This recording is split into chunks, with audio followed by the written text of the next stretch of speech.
علی کی بیٹی دربار میں پہنچ چکی تھی.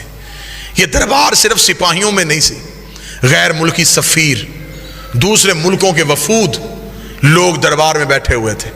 دربار سجا ہوا تھا.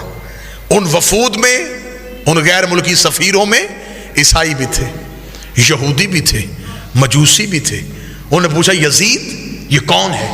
اس نے کہا محمد کی بیٹی. اس نے کہا تو نے کیا کیا؟ اس نے کہا میں نے نبی کے بیٹے کو قتل کیا. انہوں نے کہا کیوں قتل کیا؟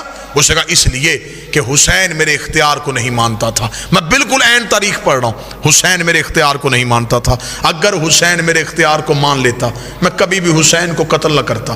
حسین نے میرا اختیار نہیں مانا، اسے چاہیے تھا وہ میری بیعت کر لیتا. اس نے اختیار کو نہیں مانا، میں نے قتل کروا دیا. علی کی بیٹی کی کان میں یہ آواز آئی. بی بی 2 قدم آگے بڑھ گئی. یزید تو کہتا ہے ہم نے تیرے اختیار کو نہیں مانا.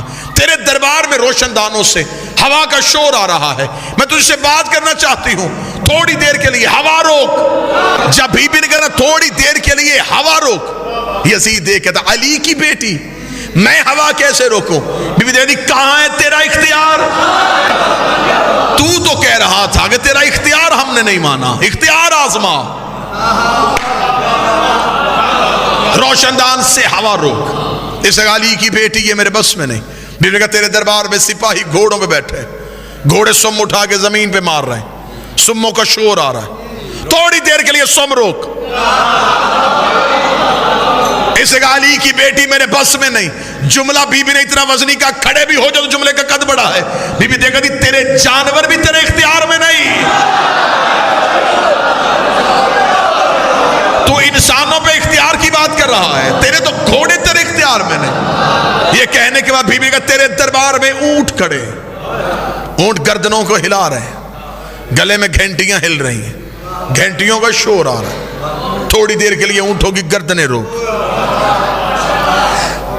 اب غیر ملکی سفیر سن رہے تھے، پورا دربار سن رہا تھا، اور اکیلی علی کی بیٹی بول رہی تھی.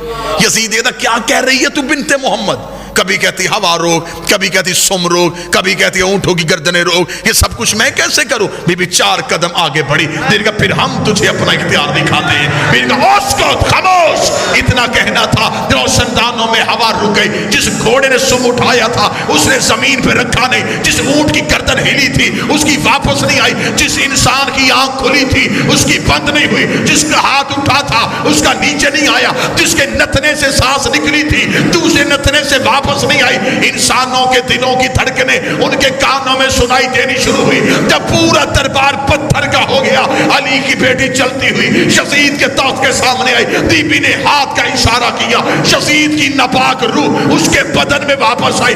اس نے پورا دربار پتھر کا دیکھا کہ ہر چیز اپنی جگہ پہ رک چکی ہے، بھوک کا عالم ہے. یزید کے چہرے پہ موت کی زردی آئی.